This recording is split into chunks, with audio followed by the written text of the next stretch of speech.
यहाँ उत्पादन भएको भाँडाले कैयौँ नेपालीको घरमा खान पाक्छ। यो सम्भव छ कैयौँ वर्षको विश्वास, मेहनत र सिपले। आज त्यही विश्वास र सिपको कथा हामी सुन्न गएका छौँ। नमस्ते। तपाईँको नाम? नीरज देव। तपाईँ कति समय भयो यहाँ सुनसरी एल्युमिनियम वर्क्समा काम गर्नुभएको? म यहाँ 14-15 वर्षदेखि काम गरिरहेको छु।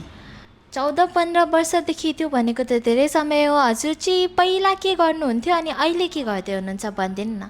म पहिला एकाउन्टेन्टको पदमा यहाँ काम गरिरहेको थिएँ। मेहनत, सिकाइ र कम्पनीको विश्वासले गर्दा आज फ्याक्ट्री म्यानेजरको जिम्मेवारी सम्हालिरहेको छु। अहिले फ्याक्ट्री म्यानेजर हुनुहुन्छ? हजुर। फ्याक्ट्री म्यानेजर हुँदाहुँदै हजुरले चाहिँ यो कम्पनीले चाहिँ व्यक्तिगत र व्यावसायिक रूपमा हजुरलाई चाहिँ कसरी सहयोग गर्यो जस्तो लाग्छ? धेरै सहयोग गरियो। यहाँ काम गर्दै जाँदा नेतृत्व क्षमता, प्रविधिक ज्ञान, आत्मविश्वास बढ्यो।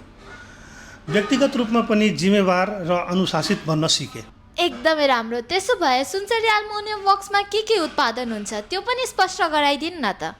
यहाँ घरमा चाहिने धेरै जस्तो सबै उत्पादन हुन्छ, जस्तै मोमो भाँडा, बाल्टी, गागडी, केटली, जग, तुम्बा इटिसी। हाम्रो सबैभन्दा धेरै बिक्री हुने चाहिँ मोमो भाँडा हो। बजारमा यति धेरै भाँडाकुँडाहरू छ, सुनसरी एल्युमिनियम वर्क्सको भाँडाकुँडा नै चाहिँ किन रोज्नु? गाउँ भरपर्दो र ग्राहकको आवश्यकता अनुसार उत्पादन दिनु हाम्रो प्राथमिकता हो। त्यसैले ग्राहकले एकपल्ट प्रयोग गरेपछि फेरि पनि हामीलाई नै रोज्नुहुन्छ। तपाईँको समयको लागि धेरै धेरै धन्यवाद। अन्त्यमा हाम्रो ग्राहकहरूलाई के भन्न चाहनुहुन्छ?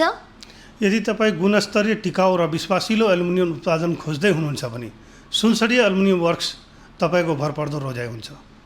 सुनसरी एल्युमिनियम वर्क्स, हरेक घरको भरपर्दो साथी।